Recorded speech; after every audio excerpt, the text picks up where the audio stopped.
Salat satu-satunya amalan di dalam Islam yang mencakup 4 bagian pokok dalam beragama. Jadi ketika seseorang menetapkan dirinya beragama dan ciri satu nilai agama itu bernilai benar, ya, dalam nanti kalau kita mau komparasikan atau kita riset, itu ciri pokoknya ada 4.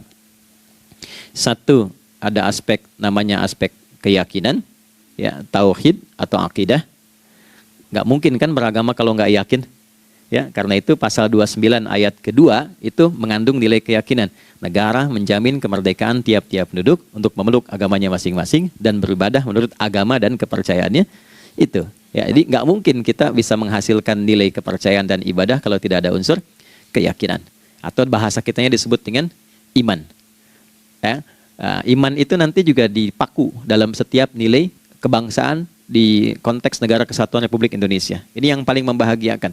Jadi mau jadi pegawai apapun itu syarat, ya, salah satu syarat yang melekatnya beriman dan bertakwa kepada Tuhan Yang Maha Esa, gitu kan? Ya, kemarin saya di BPK itu ada 11 bab Romawi, 40 pasal. Ya, di bab yang keempat pasal 13 tentang pemberhentian dan pengangkatan itu ada 11 poin A sampai K. Di poin B yang keduanya syarat menjadi bagian dari anggota BPK itu beriman dan bertakwa kepada Tuhan Yang Maha Esa. Baik, di Undang-Undang Pendidikan Sisdiknas nomor 20 tahun 2003 itu kalau kita baca dari poin menimbang ada 4, di poin B-nya saja sudah ada iman. Ya, Undang-Undang Dasar 1945 mengamanatkan pemerintah mengusahakan satu sistem pendidikan, ya, nasional yang meningkatkan keimanan dan ketakwaan pada Tuhan Yang Maha Esa serta akhlak mulia, baru mencerdaskan kehidupan bangsa. Ya, secara singkat, satu, agama dianggap benar kalau ada doktrin keimanan, ada akidah, ada tauhidnya. Yang kedua, ada ibadahnya. Ya, sebagai pembuktian kita beriman, buktinya apa? Ya kan? Saya beriman kepada Tuhan, kita tetapkan, misalnya Allah. Apa pembuktian keberimanan kita kepada Allah? Ya, kan pembuktiannya itu mesti diwujudkan dalam bentuk sikap. Sikap itulah yang disebut dengan ibadah. Nah, konsepsi ini ada di Quran surah ke-20 Thaha di ayat ke-14. Innani anallahu la ilaha illa ana fa'budini. Ya, sungguh aku tegaskan bahwa akulah Allah, satu-satunya Tuhan yang layak dipertuhankan dan disembah. Ketika Anda mempertuhankan aku, fa'budni, maka buktikan kebertuhananmu kepadaku dengan menyembahku. Karena itu namanya Allah punya 2 arti. Satu yang dipertuhankan, kan? Ilahun wahid. Yang kedua yang disembah. Ya, jadi yang dipertuhankan dan disembah. Oke. 3. Yang ketiga harus punya unsur praktikal atau implementatif dalam interaksi kehidupan. Ya, jadi bukan cuma nyembah Tuhan, bimbingan kehidupannya apa? Implementasi dari ibadah itu. Ya, ciri umat beragama itu kan bukan hanya sekedar saya yakin, beriman, saya ibadah. Terus bukti ibadah itu dibawa dalam berinteraksi hariannya seperti apa wujudnya. Ya, makanya ketika dulu orang itu jujur, orang itu bangga dengan kejujurannya bukan sebagai orang jujur, tapi sebagai muslim. Jadi ketika ditanya, kenapa Anda jujur? Karena saya muslim. Ketika ada seorang penggembala di Sahara yang sangat gersang, diuji oleh Umar bin Khattab, ingin diambil kambingnya, kan kisahnya viral kan? Baik ya? Oh, tapi ini bukan punya saya. Bilang aja pada tuan Anda, kalau kambingnya hilang 1 dimakan serigala. Lantas di mana Allah? Jawaban itu yang menggetarkan kepada jiwa. Jadi kebenaran yang diungkap dengan sikap kejujuran itu implementasi nilai beragama. Nah, jadi praktek ibadah ada di muamalah. Oke, 1 akidah. Akidah dibuktikan lewat ibadah, ibadah diimplementasikan dalam muamalah. Itulah sebabnya nanti seluruh bagian tubuh kita ketika digunakan untuk bersifat dan bersikap, itu ada tuntunan iman di dalamnya. Oke? Misal, saya tanya begini ya, ini mukaddimah ya, kita belum mulai nih. Saya tanya gini, apa fungsi mata? Tuh kan, sudah keliru kan? Nah, kalau hanya melihat, hewan juga melihat. Ya? Coba kambing melihat, kan? Elang melihat. Lalu apa bedanya fungsi mata kita dengan mata hewan? Ternyata ketika kita meriset ayat-ayat Al-Quran terkait dengan fungsi tubuh kita, itu rata-rata dibuka dengan iman dulu. Quran surah 24, surah Cahaya, ayat 30 untuk laki-laki, 31 untuk perempuan. Qul lil mu'minin.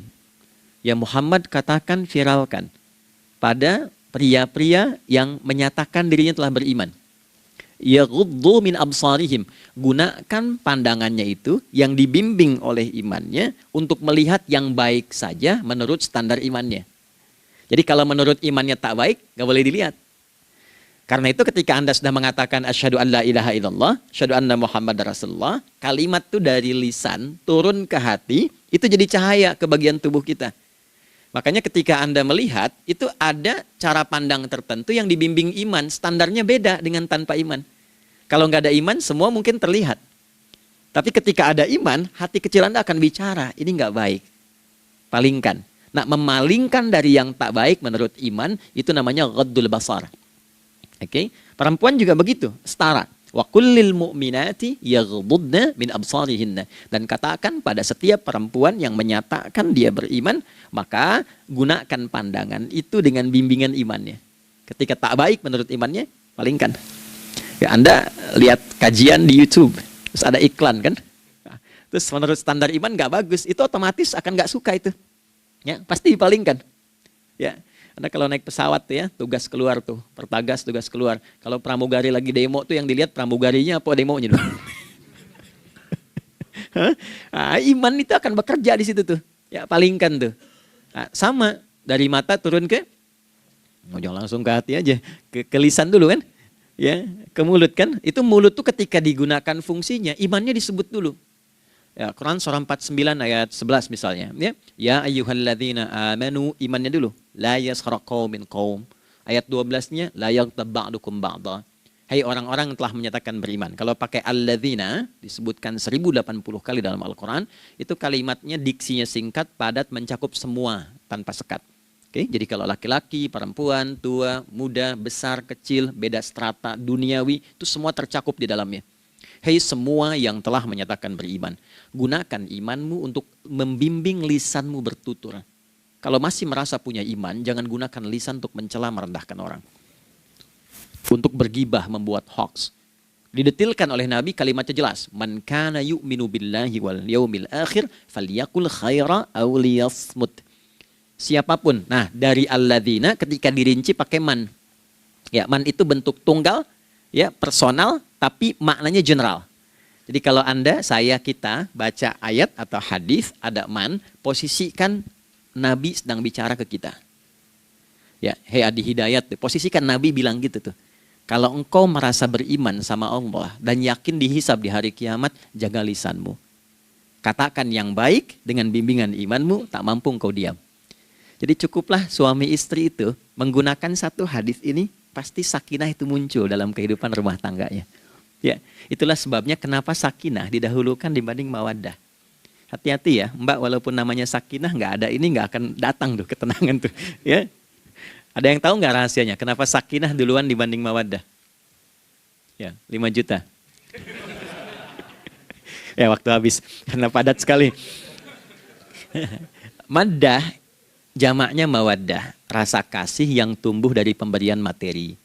Jadi kalau rumah tangga itu ingin cenderung pada kebahagiaan, boleh berbagi dengan materi.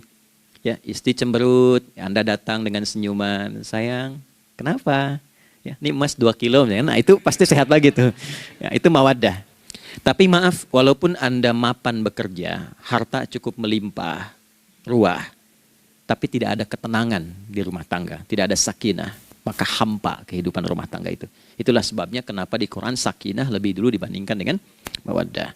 Saya tanya ibu deh, ibu pilih mana? Kaya tapi gelisah atau miskin tapi tenang? Oke. Saya paham itu. Saya paham. Suami juga sepakat semuanya. Ya, artinya apa? Kita nggak bisa menghilangkan unsur ketenangan. Oke, itu hanya pembuktian argumentatif ya, supaya kajiannya lebih kepada argumen. Jadi ada akidah terkorelasi dengan ibadah, implementasinya di aspek muamalah. Nah, nanti cara bermuamalahnya diatur lewat akhlak namanya. Bagaimana bermuamalah yang baik? Kan Anda, maaf ya, berekspresi kepada pimpinan dengan kawan kan berbeda.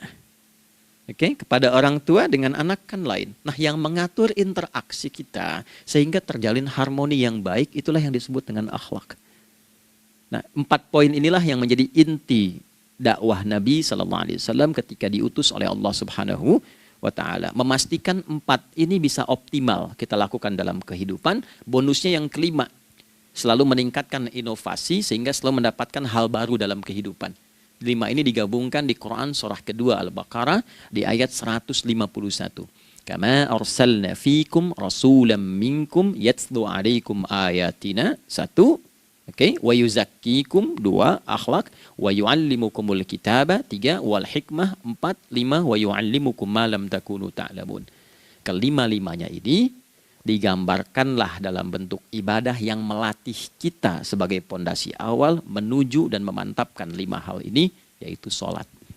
Itulah sebabnya kenapa sholat yang pokok dilakukan 5 waktu dalam sehari untuk mewujudkan 5 hal ini dalam kehidupan, dan satu-satunya ibadah yang mengumpulkan 5 aspek ini dalam prakteknya hanya sholat.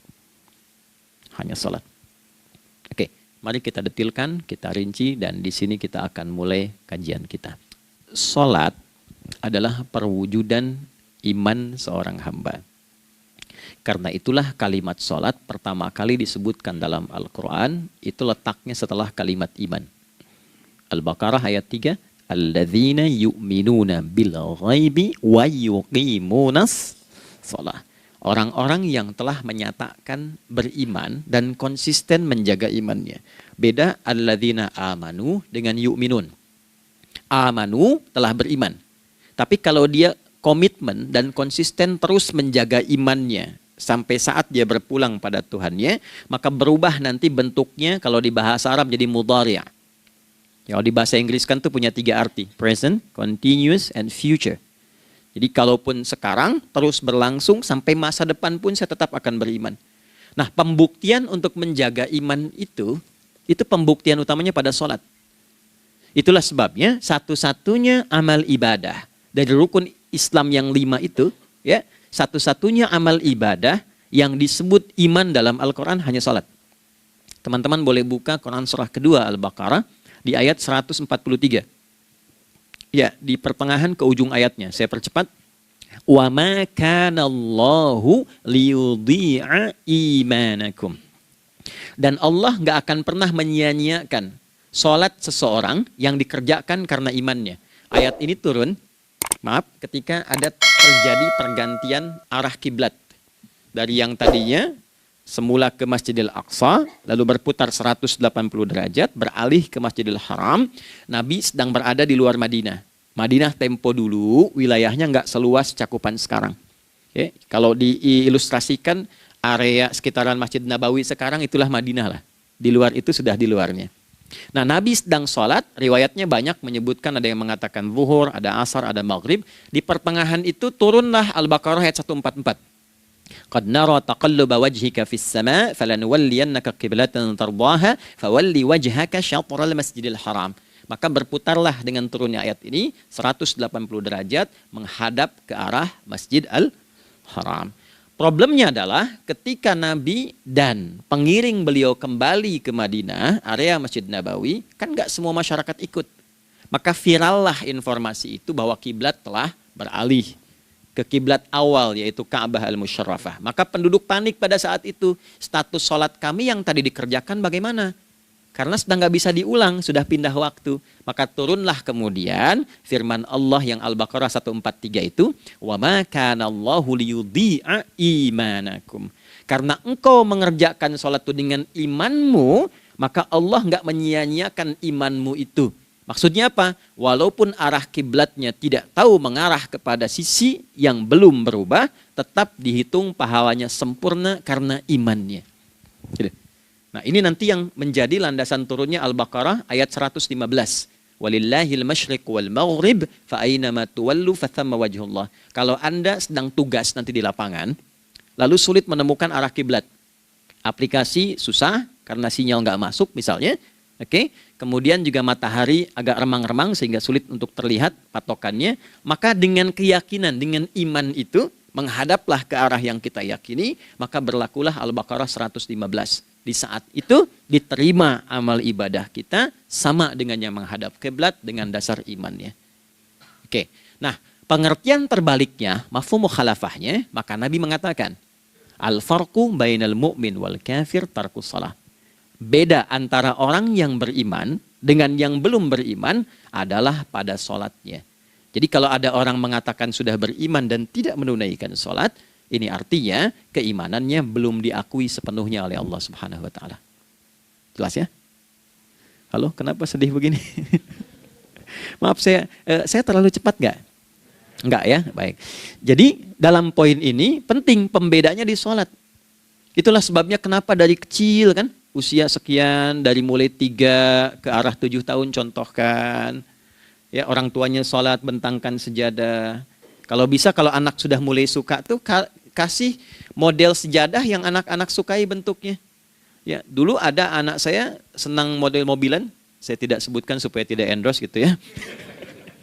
Dikasih sejadah dengan pola itu, dia senang tuh ikutin. Kita nggak minta sholat, dia datang sendiri. Ya, nanti setelah mulai 7 tahun kan baru diajarkan dengan baik, diajak ke masjid kalau yang laki-laki. Demikian seterusnya. Ya, mengapa dari awal dituntun seperti itu? Untuk memberikan sebuah penguat bahwa penjagaan iman dimulai dari sejak dini. Ya. Tapi di Indonesia saya perhatikan kelasnya sudah advance, ya TK sudah manasik gitu. Okay. Itu satu ya. Karena nanti kalau Nabi bilang begitu, artinya akan terjadi orang mengatakan beriman tapi tidak sholat.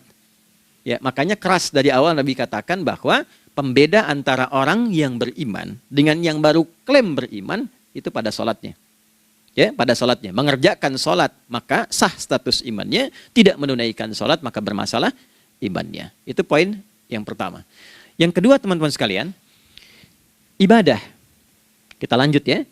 Sholat adalah bagian pokok terpenting dari ibadah.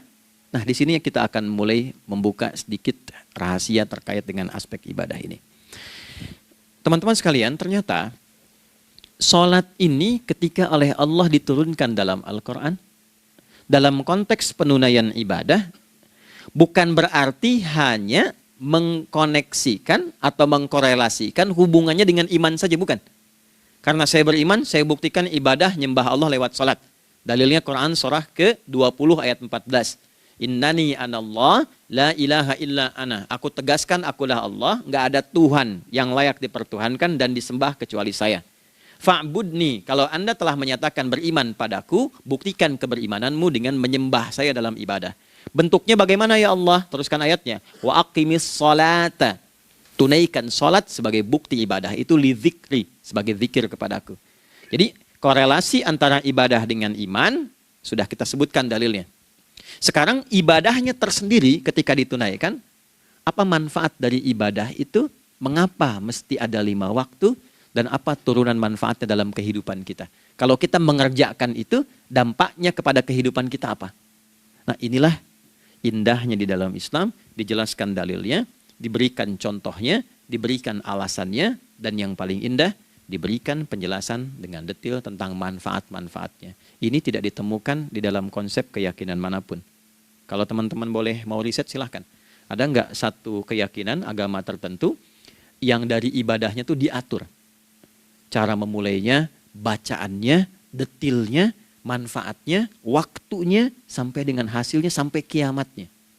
Ini menunjukkan bukan karya manusia. Bukan karya manusia. Kalau karya manusia setiap orang bisa buat itu. Ya, ketika ini menunjukkan bukan karya manusia, maka pertanyaannya dengan cara apa lagi Allah memberikan pembuktian pada kita bahwa Ia Tuhan yang hak yang harus kita sembah. Nah, kalau sudah paham, mari kita rincikan turunan tentang sholat ini. Kita mulai satu-satu teman-teman sekalian dari waktu sholat. Seperti kita ketahui waktu sholat ada 5. Tapi yang sering kita dapati dari yang 5 ini tidak semua orang mengetahui tentang makna dari nama dan pembagian di waktu ini. Yuk kita mulai rincikan. Sholat yang pertama namanya apa? Gak usah khawatir, menang gak dapat hadiah kalau benar. Salah juga keterlaluan. Oke, 1 subuh. Dia satu-satunya nama sholat yang punya 2 nama ya. Subuh dan fajar. Oke, Pak Fajar, Pak waktu sholat. 2, zuhur. 3, asar. 4, maghrib. 5, isya. Oke, rumus hitungannya 24, 4, 3, 4. Ya. rumus bilangannya 24434. Kalau mau tanya nomor koneksi dengan Allah 24434, 2 subuh, 4 zuhur, 4 asar, 3 maghrib, 4 isya. Oke.